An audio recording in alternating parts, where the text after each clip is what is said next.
¿Qué sucede en el país? Tendencias del acontecer nacional en Análisis Situacional.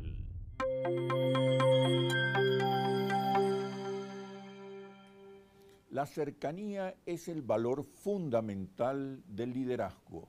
La cercanía crea vínculos emocionales, identitarios y políticos, pero también se convierte en gestión de gobierno. Con la cercanía se resuelven las carencias materiales, pero también se llenan las carencias subjetivas. La cercanía va más allá de sentir al líder próximo o fácil de alcanzar. La cercanía del líder brinda empoderamiento, el presidente está a mi lado. Conocimiento, ve los problemas.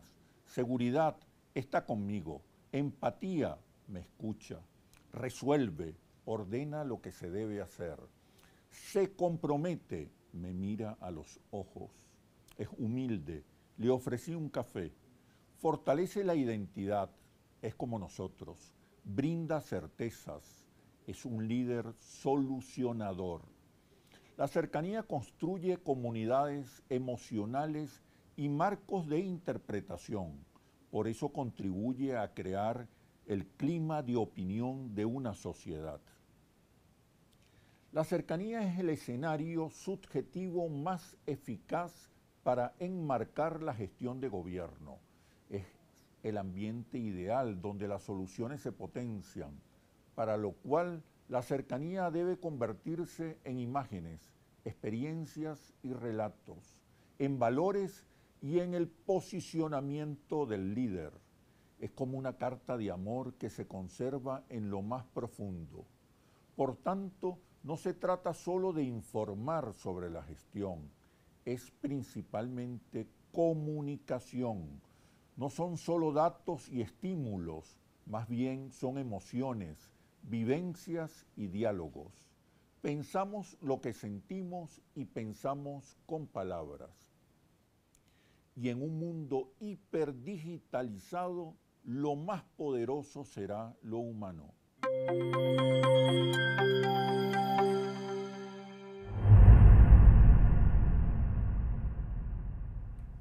Bienvenidos a Análisis Situacional.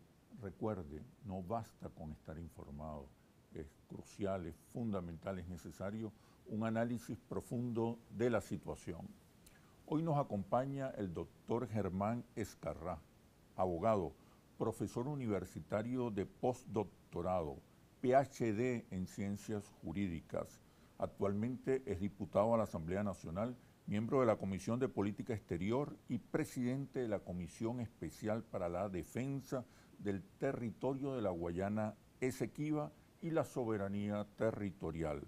También es representante de Venezuela ante la Unión Parlamentaria Mundial. Bienvenido, doctor Ezcarrá. ¿Cómo está, Oscar? Cordiales saludos, como siempre. Muy contento de tenerlo nuevamente por acá. Reiterándote mi afecto, admiración y respeto a tu persona y al programa también. Recientemente, en Barbados, se firmaron dos acuerdos entre el gobierno bolivariano y la plataforma unitaria, una de las oposiciones. Hay un acuerdo que tiene que ver con la protección de los intereses vitales de la nación. ¿En qué consiste este acuerdo? ¿A qué nos obliga? Y sobre todo, ¿a qué obliga a la oposición? Bueno, la verdad es que es un paso democrático significativo. Obviamente venimos superando la etapa de violencia, de agresiones, de destrucción del país, de solicitud de intervenciones militares extranjeras en nuestro espacio geográfico y territorial, y a través del diálogo, a través de la comprensión de las partes y la identificación de las partes, o como decías tú, uno de los sectores de oposición, que es el que se reúne en Barbados y ha venido reuniéndose, pacta con las fuerzas bolivarianas, el gobierno, representado por nuestro presidente de la Asamblea Nacional, Jorge Rodríguez Gómez. En ese pacto hay dos documentos públicos fundamentales. El primero de ellos es el de los derechos políticos, las garantías democráticas para el ejercicio de los derechos políticos. Y el segundo, muy importante, es un documento que tiene que ver con la integridad territorial y donde se comprometen, por supuesto, el gobierno nacional que viene trabajando en la dirección de la soberanía de la nación, pero también se compromete la oposición. Y lo interesante es que en el numeral 1 de ese segundo acuerdo aparece el Esequibo nuestro. Es decir, hay un pacto, hay un compromiso, hay una obligación de orden moral entre la oposición, el gobierno, fundamentalmente para la defensa del Esequibo nuestro. Algo de esto había ocurrido en anteriores reuniones, pero ahora fue más explícito, más preciso y más en el contexto de un documento pues, que firman las partes. De tal manera que a partir de Barbados hay una obligación tremenda para la oposición democrática en el sentido de defender el territorio de la República, su espacio geográfico y en particular la situación que en este momento en particular, ¿cuáles son los intereses tenemos que habría que en ciernes? defender? Bueno, cuando decimos defender, decimos unidad. Cuando Claro. decimos unidad, decimos Pero hay acuerdo. materias concretas Claro, en este caso. claro, en primer lugar, en el proceso que se está llevando en la Corte Internacional de Justicia. En segundo lugar, en la fase de concientización pedagógica, explicación de todos y cada uno de los pasos. En tercer lugar, digamos, la génesis, la orientación de lo que ocurrió y por qué decimos que el laudo arbitral de 1899 en París nos despojó de cerca de 160.000 kilómetros cuadrados. Entonces no son simplemente frases, son pedazos, algunos dolorosos, torturantes de la historia política de Venezuela. El gobierno y el parlamento, el gobierno bolivariano y el parlamento nacional ha convocado un referendo consultivo sobre el caso de nuestra reclamación sobre el territorio Esequibo. ¿En qué consiste este referendo consultivo? Y luego quiero que nos detengamos una a una en las preguntas propuestas por el Consejo Nacional Electoral para el referendo consultivo. Pero cuando regresemos a la conversación. Ya venimos. ¿Qué sucede en el país? Tendencias del acontecer nacional en análisis situacional. ¿Qué sucede en el país? Tendencias del acontecer nacional en análisis situacional. Nos acompaña el doctor Germán Ezcarrá, miembro de la Comisión de Política Exterior y presidente de la Comisión Nacional para la Defensa del Esequibo. Le preguntaba acerca del referendo consultivo que ha propuesto el Parlamento Nacional, el gobierno bolivariano. El referéndum, ¿En qué consiste? ¿Qué es un referéndum consultivo? El referéndum consultivo históricamente en realidad nace en la Constitución vigente, en el debate de aquel proceso constituyente que está orientado a romper paradigmas, a sustituir la democracia de la partidocracia solo representativa a la democracia participativa y protagónica, que es la fórmula política de la Constitución vigente. En ese marco se desarrolla la institución del referéndum consultivo. ¿Cuáles son sus antecedentes? Bueno, el primer referéndum consultivo que tuvo Venezuela, casualmente en la génesis de la República, fue el 19 de abril de 1810, cuando se hace la consulta a los pardos. Por detrás se nos enseña que el sacerdote hace unas señas, etcétera, y finalmente Emparan señala que, bueno, que él no quiere mando y se va. Y ahí se inicia, indudablemente, uno de los procesos más luminosos de nuestra historia. El segundo referéndum consultivo fue producto de una ley, no de la Constitución, y se produce en abril de 1999, cuando se le pregunta al pueblo si quiere o no constituyente. y si quería convocar una asamblea constituyente, entonces venían otras preguntas que se constituyeron en las bases comiciales en las cuales pues nosotros nos pudimos desenvolver. Ahora es distinto, ahora está en la norma, artículo 71 de la Constitución y en el marco de otros referéndums, el revocatorio, el abrogatorio. Algunos vinculantes, otros son... Todos los demás son vinculantes menos el consultivo. El referéndum consultivo no es vinculante. Si tiene sin lugar a dudas un elemento moralizante, si tiene sin lugar a dudas el cumplimiento de la democracia participativa y de que todas las ciudadanas y ciudadanos pues de manera activa se movilicen cuando se trata de asuntos de interés nacional o de trascendencia nacional. El constituyente lo dejó muy claro en esa norma, en el artículo 71 de la Constitución, de la Carta Máxima, cuando casualmente dice, bueno, el referéndum consultivo sobre hechos trascendentales de la vida de la nación. Bueno, el Esequibo es el hecho más trascendental de este tiempo.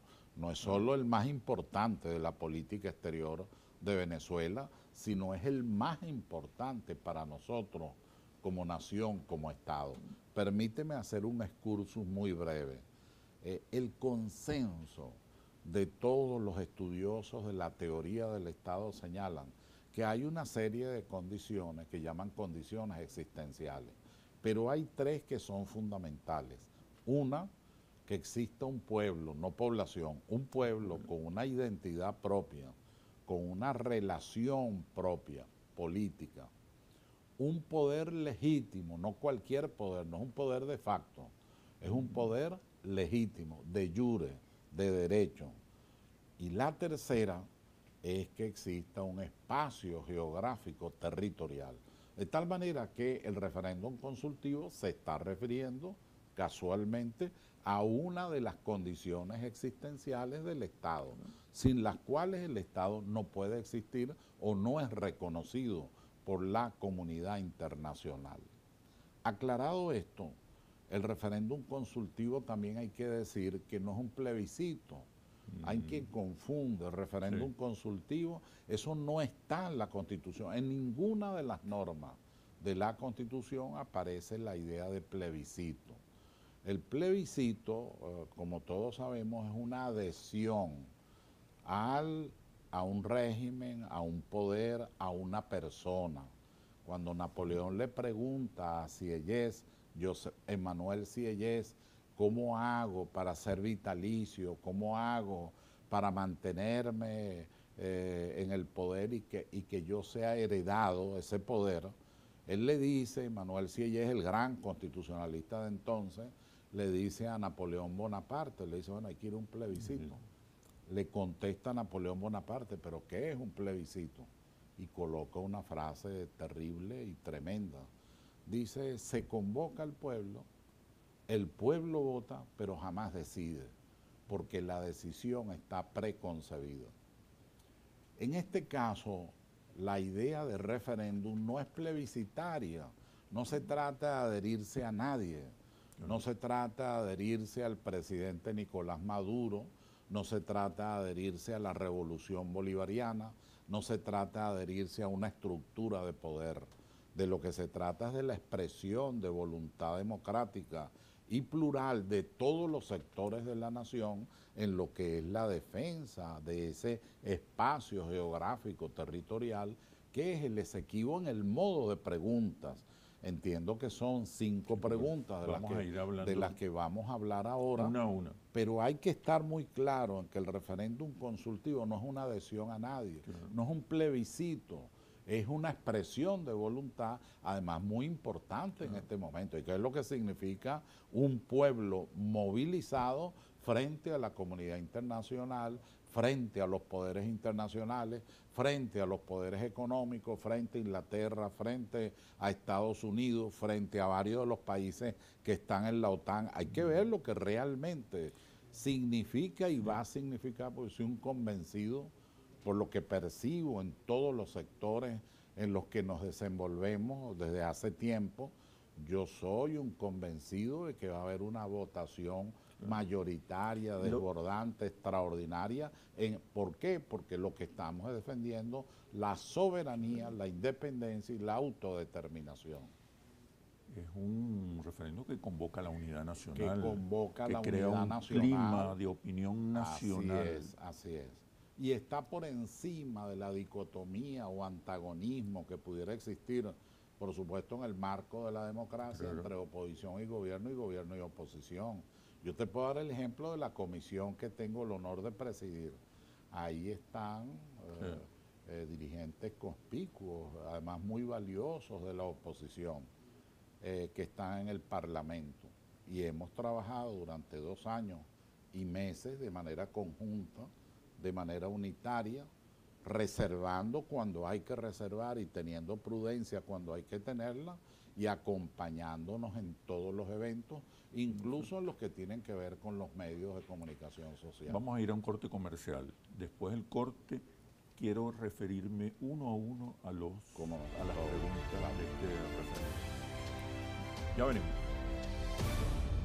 ¿Qué sucede en el país? Tendencias del acontecer nacional en análisis situacional. ¿Qué sucede en el país? Tendencias del acontecer nacional en análisis situacional. Nos acompaña el doctor Germán Escarrá, miembro de la Comisión de Política Exterior y presidente de la Comisión Especial para la Defensa del Esequibo. Quiero que leamos uno a uno las distintas preguntas. Hay 5 preguntas. ¿Está usted de acuerdo en rechazar por todos los medios, conforme al derecho, la línea impuesta fraudulentamente por el laudo arbitral de París de 1899, que pretende despojarnos de nuestra Guayana Esequiba? Bueno, el laudo arbitral de París de 1899 es donde se consolida la usurpación. En realidad eso tiene un origen anterior de la idea de la Gran Bretaña, incluso de otros países, pero sobre todo de la Gran Bretaña, de apoderarse no solamente de ese espacio territorial, sino de las bocas del Orinoco. Hubo un experto de entonces que dijo: el que tome las bocas del Orinoco controla toda Sudamérica. O sea, un planteamiento de cosmovisión estratégica. Lo cierto es que ese laudo está viciado de nulidad, es írrito, por varias razones. Algunas la gente las conoce muy bien.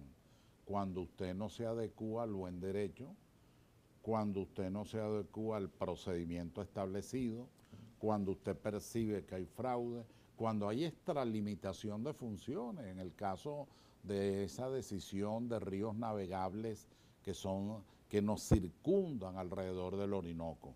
Por otra parte, el exceso de poder, porque usted violenta las atribuciones, competencias que de acuerdo al Tratado de Washington usted tenía. Pero además no tiene motivación, es una sentencia arbitral sin motivación. En aquel momento favoreció a la Gran Bretaña, entonces, que era ¿qué ocurrió? Dueña de ese territorio. ¿Qué ocurrió? Lo dice Severo Mallet Prevost, el secretario de ese tribunal arbitral, en un mensaje póstumo, en una memoria póstuma después de su muerte, es que se tuvo conocimiento de sus reflexiones. Y él dice: hubo concusión, hubo fraude, hubo coacción moral. Pero además hay que agregar que Venezuela no estaba allí, no estaba representada. La decisión la toman 2 ingleses y 2 norteamericanos. Norteamericanos, el presidente de la Suprema Corte de los Estados Unidos y un magistrado que escogieron el resto de los magistrados.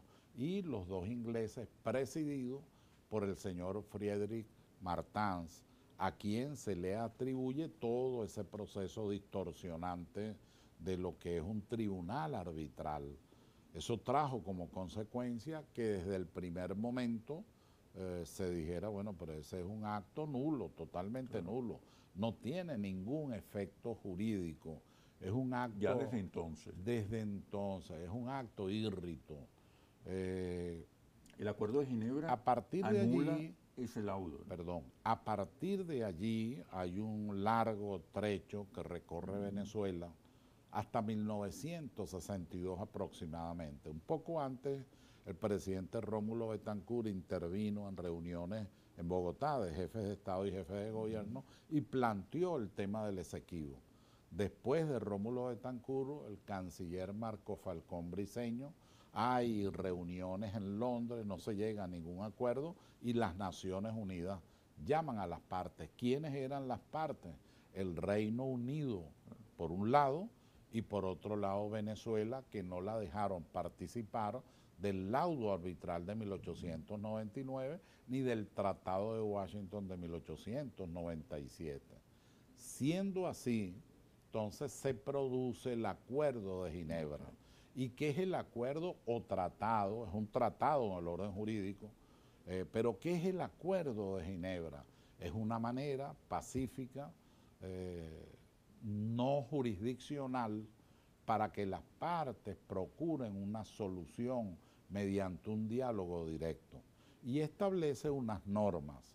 Una primera norma muy importante está en el artículo 4, parte final, cuando dice, bueno, si las partes no llegan a un acuerdo, entonces deben apelar a todos los procedimientos hasta agotarlos del artículo 33 de la Carta de las Naciones Unidas. En consecuencia, el laudo arbitral de 1899 es la fachada del despojo que quiso hacer y continúa queriéndolo hacer las grandes potencias de entonces y de ahora. Estamos hablando de Estados Unidos y estamos hablando de la Gran Bretaña, porque no olvidemos que la Guyana Cooperativa, la República Cooperativa de Guyana, nace en 1966, coincidiendo con todo este proceso del Acuerdo de Ginebra, en una especie de descolonización, dándole lo que en derecho constitucional se llama una carta otorgada de parte de la Majestad Británica. Pero el Acuerdo de Ginebra anula, de entrada, anula el laudo arbitral. No lo considera. Se trata de un nuevo acuerdo. No lo considera, en este momento, no lo toma en cuenta. Guyana quiere rescatar, recuperar la decisión del laudo. Sí, y desconocer el lo que Acuerdo de Guyana Ginebra plantea en su demanda unilateral contra Venezuela es una validación del laudo arbitral de 1899 y que es lo que plantea el Parlamento, que fue quien convocó, de acuerdo a la Constitución, a este referéndum consultivo, que Venezuela, que el pueblo de Venezuela le dé legitimidad a la posición invariable que hemos tenido de que ese laudo es nulo, es írrito, es ilegal, no tiene ningún efecto jurídico y debemos seguirnos por el único tratado que de manera directa intentó ordenar esta situación, que es el Tratado o Acuerdo de Ginebra. De hecho, la segunda pregunta tiene que ver mucho con esto.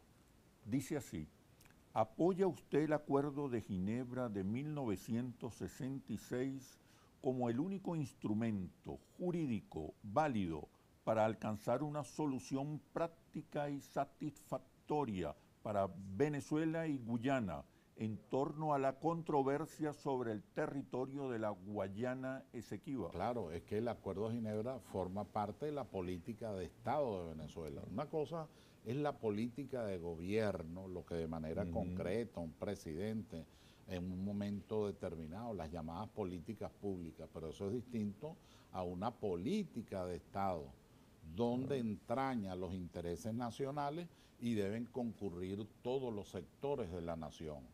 Por eso es que en el sistema venezolano el presidente no es solo presidente, es jefe de Estado, jefe de gobierno, dirige la administración pública nacional, es la más alta autoridad en seguridad y defensa en materia de política exterior y desarrolla las políticas de defensa nacional, es administrador de la Hacienda Pública Nacional, entre otras muchas competencias que se concentran en el marco de una república democrática presidencialista, no parlamentaria.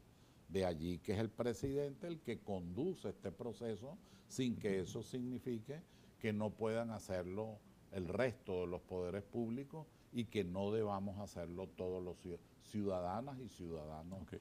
Entonces, En resumen, con la primera pregunta, se rechaza la línea impuesta por el laudo arbitral. Claro, se rechaza y la el laudo segunda arbitral pregunta como tiene tal. que ver con reafirmar la vigencia Reafirmar el del acuerdo de Ginebra, que es el que permite un procedimiento pacífico, dialogante, sin necesidad de esta situación.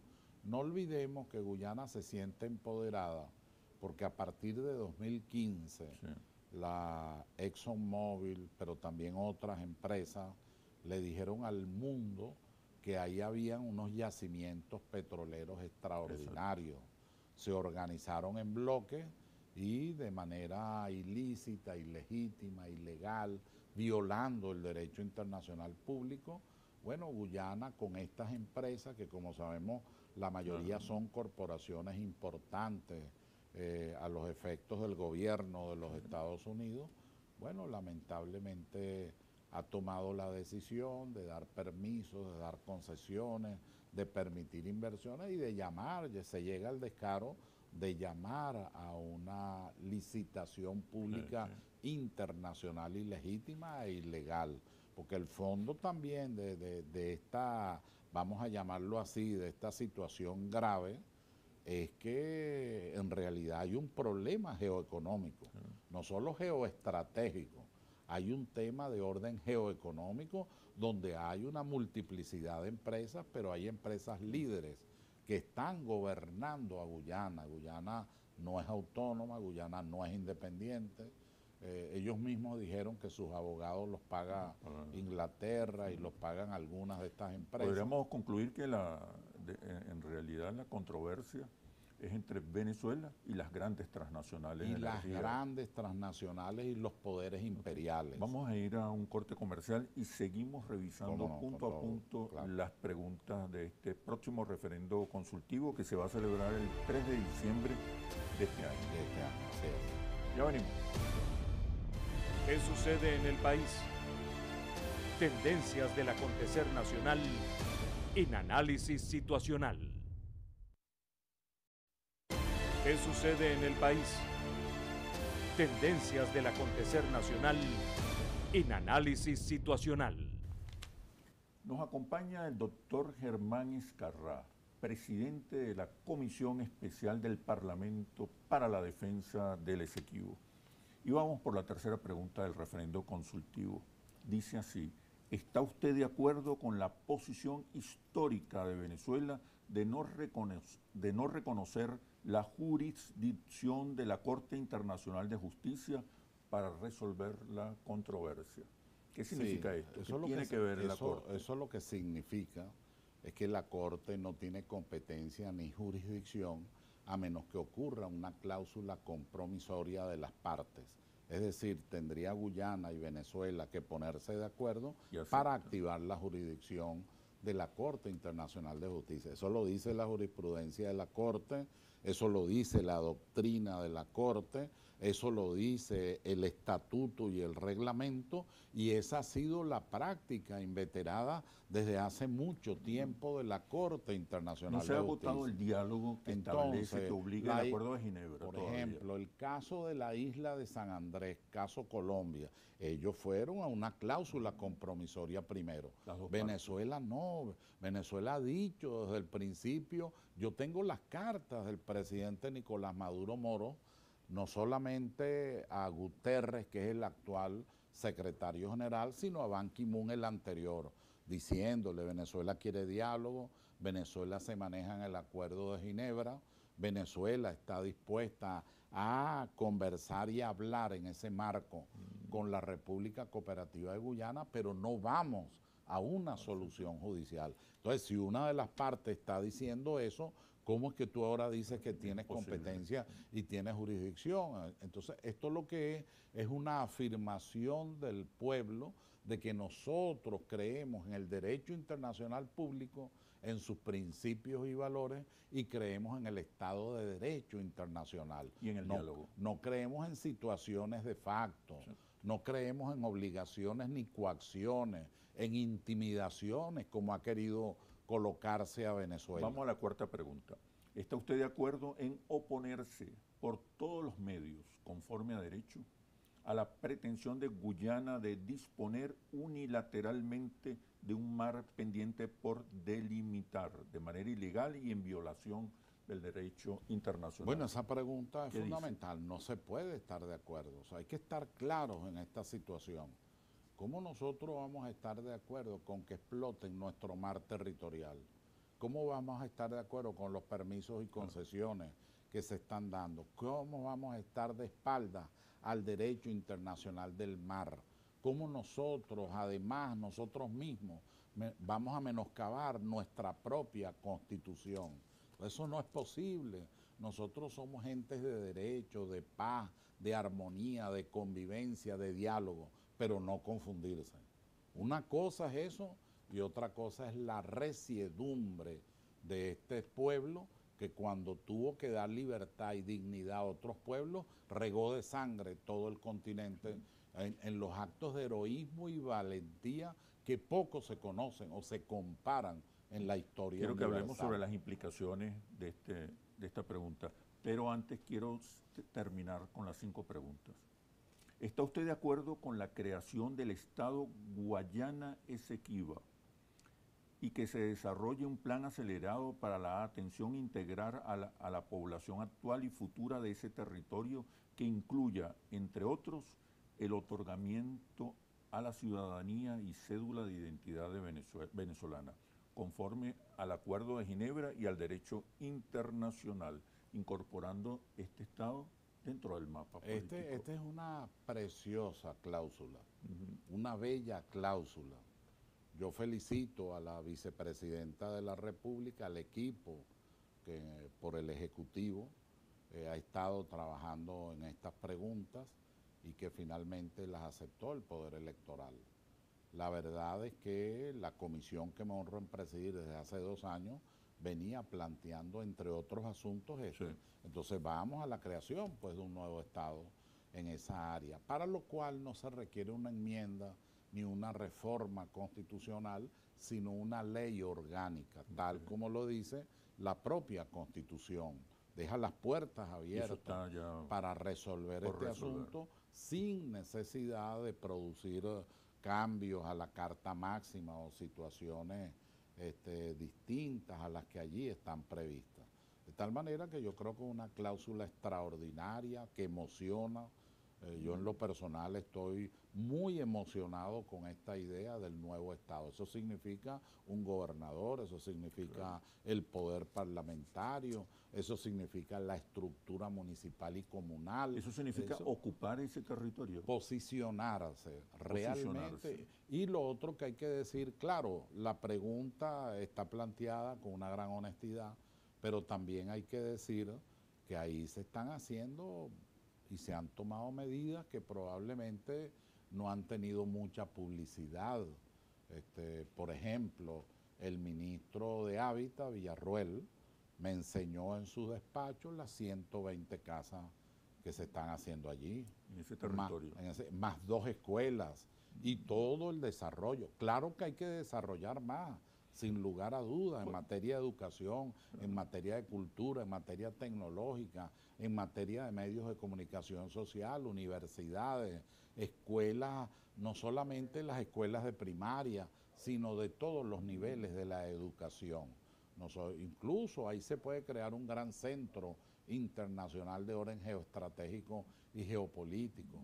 Hay que avanzar mucho más en las vías de penetración en esa zona. Pero nosotros tenemos allí un despliegue permanente de nuestra gloriosa Fuerza Armada Nacional Bolivariana, incluso en el área de la fachada atlántica. ¿Cómo puede el Estado venezolano y el país entero oponerse por todos los medios? ¿Cuáles serían esos medios? A la pretensión de Guyana de disponer del mar pendiente por delimitar. Claro que dicen conformidad a derecho. Exacto. ¿Qué significa eso? Porque tú dices todos los medios y pudiera pensarse otra cosa. No, es en el marco del derecho internacional, es en el marco de esos principios y valores, en el marco del derecho de los tratados, es en el marco además de lo que es nuestra Constitución, es en ese marco en el que se toman todas las medidas necesarias. Está por delimitarse, acuérdate que ahí hay de la fachada atlántica hacia abajo hay algunos tratados de comercio, hay algunas líneas de base recta ya decretadas, hay algunas delimitaciones de acuerdo al nuevo derecho del mar, pero ahora hay que verlo de manera integral. Hay que hacer una cosmovisión acuática de las áreas marinas y submarinas, de todo lo que se ha dado en llamar, a los especialistas en el tema lo llaman así, la frontera azul. No solo hay una frontera territorial como tal, sino que el espacio geográfico tiene una frontera azul que nosotros tenemos que defender. Vamos a ir un momento a los comerciales. Quiero que hablemos un poco de las implicaciones, de las consecuencias de este referendo. Y aunque es consultivo, de alguna manera obliga al Estado venezolano a tomar decisiones. ¿Cómo no? Pero una vez que regresemos a los comerciales. Ya venimos. ¿Qué sucede en el país? Tendencias del acontecer nacional en análisis situacional. ¿Qué sucede en el país? Tendencias del acontecer nacional en análisis situacional. Nos acompaña el doctor Germán Ezcarra, presidente de la Comisión Especial del Parlamento para la Defensa del Territorio Esequibo. Le preguntaba sobre las implicaciones concretas de este referendo. Bueno, la primera es la legitimidad de nuestra posición, que además debe responder a la unidad nacional. Yo insisto, esto no es un tema, esto no es un plebiscito, por el amor de Dios. Esto no es un tema de gobierno o de oposición o de una persona o de un grupo o de una institución o de un cargo público. Es un tema de toda la nación. Es una de las condiciones moviliza a toda la nación. Es una de las condiciones existenciales del Estado. Una cosa es que usted tenga diferencias ideológicas, diferencias en políticas de gobierno específicas, y otra cosa es la visión de Estado. En la visión de Estado debe cumplirse el sagrado derecho y deber a su vez concurrente que tenemos los venezolanos de honrar y defender la patria. Así lo dice nuestra Constitución. ¿Qué pasaría si la Corte Internacional de Justicia falla en contra de Venezuela?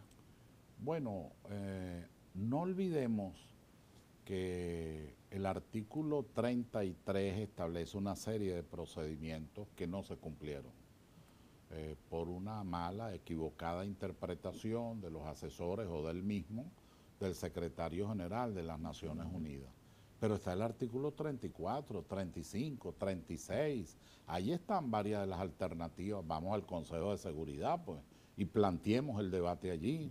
Vamos al plenario de la Asamblea, vamos como lo está haciendo ahorita el presidente Maduro, invitando al presidente de la República Cooperativa de Guyana. Bueno, vamos a debatir, vamos a conversar públicamente en el escenario del Caribe, escójalo usted, pues, entre otras cosas. Pues nosotros tenemos la razón. Nosotros no estamos inventando, mi querido amigo Oscar, absolutamente nada. Nosotros, desde la Capitanía General de Venezuela, quizás antes, pero los historiadores tienen consenso en que desde la Capitanía General de Venezuela, ese territorio es nuestro. Ahí se aplica el utis possidetis juris, por una parte, y por otra parte se aplica todo lo que son la historia de nuestros títulos. Por eso que tú observas que en las constituciones se dice cuál es el territorio de Venezuela, y el constituyente contesta inmediatamente el que correspondía a la Capitanía General de Venezuela antes de los sucesos del 19 de abril de 1810. Y ahora en el artículo 10 casualmente agrega: no podrá modificarse el territorio por laudos o tratados viciados de nulidad. ¿En qué momento debe considerarse si el diálogo, si Guyana se niega al diálogo, en qué momento pudiera consolidarse una opción militar? Bueno, el artículo 328 de la Constitución es muy claro. ¿Cuál es la función de la Fuerza Armada? Ahí lo dice: la defensa militar de la integridad del territorio. ¿Estamos buscando eso? No, pero eso no significa que no exista el apresto operacional, la disposición, la capacidad, la entidad moral. No olvidemos que nuestra Fuerza Armada es una columna fundamental de la República. Pero en realidad el esfuerzo que se está haciendo y se debe profundizar y hacer es el de la diplomacia bolivariana de paz, soberanía y autodeterminación que está llevando el presidente Maduro adelante. Bueno, vamos a dialogar, vamos a aclarar. Nosotros decimos que tenemos todos los documentos, todos los títulos señalando que el Esequibo es nuestro. Y son documentos que son inobjetables. No hay manera de presentar una discusión o impugnación sobre ellos. Que Guyana, apoyada por estas cabezas de coalición, dicen los militares, para decirlo en ese lenguaje, que son los Estados Unidos por una parte, Inglaterra y otras potencias, que se sienten empoderadas en ese sentido, que nos buscan confundir como que si el debate o la confrontación es entre un país como Venezuela y un pequeño país que sería Guyana. No, es frente a las potencias, a las grandes potencias de hecho, mundiales. ya Estados Unidos y la OEA criticaron la decisión de la Asamblea. Y en el orden militar, debes acordarte de esta señora del Comando Sur de los Estados Unidos en la última operación militar con Guyana, dijo: nosotros vamos por Venezuela y sus recursos, de lo que ella de ninguna manera ha revocado ese planteamiento. Entonces, ¿qué le puedes pedir tú a una Fuerza Armada cuya Constitución le está diciendo: usted tiene la obligación de la defensa militar?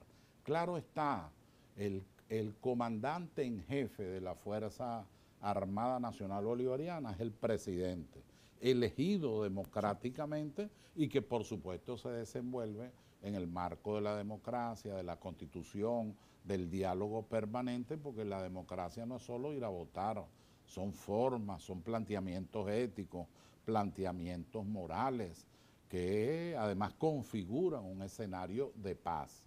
Venezuela es una república de paz. Venezuela es una república que ha ayudado a Guyana muchísimas veces en la cooperación internacional, en lo social, en materia ambiental, cuando tuvieron en el pasado gravísimos problemas, y lo ha hecho con la mejor voluntad de que mantengamos la integración latinoamericana y del Caribe. Pero eso de ninguna manera nos puede llevar a, bueno, como yo creo en esto, entonces yo voy a ceder en la entrega del territorio nacional. No. El Esequibo es nuestro y será nuestro siempre. La posición de Estados Unidos y de la OEA. Ya la manifestaron, ya ellos la manifestaron. Sí, critican la consulta. La OEA es algo, ¿cómo te diría yo? Es un cascarón vacío. O sea, es una cuestión que en este momento no tiene mayor validez, y muchísimo menos su secretario general. Ya lo de los Estados Unidos es distinto. Ya ellos declararon. Este señor Nicholson acaba de declarar hace menos de un mes, dice que es el subsecretario para Asuntos Occidentales, América Latina y el Caribe.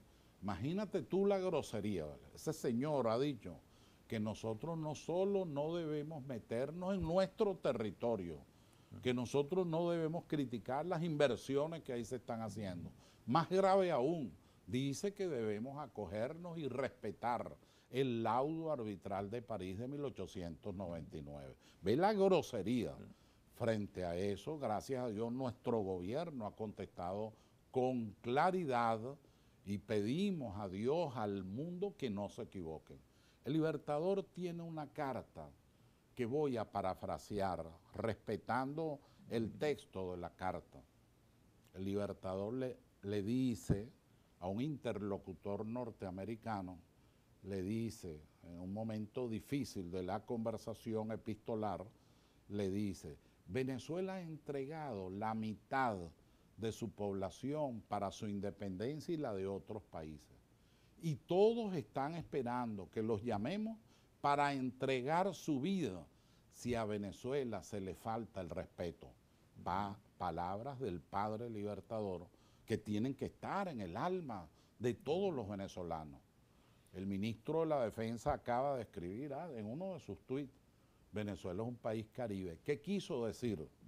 Que los caribes son heroicos, que los caribes son entregados, Son valientes. que los caribes son valientes, que los caribes son luchadores, y esa es la sangre que tenemos nosotros. ¿Cómo es que nosotros le vamos a dar la espalda a un despojo de esa magnitud? Eso no es posible, ni será posible jamás. Bueno, doctor Ezquerra, muchísimas gracias por este Gracias, análisis situacional. Quedaron otros El temas Esequibo es pendientes nuestro. y espero que podamos conversar, si es posible, antes de que se celebre el referendo nuevamente. Claro que lo Hay vamos a que hacer. insistir, Claro que lo porque hacemos. de lo que se Yo trata estoy ahora es de seguro- convocar, movilizar, Yo estoy seguro concientizar que el a la pueblo nación se entera. va a movilizar porque aquí hay una gran conciencia nacional y este es un pueblo extraordinario.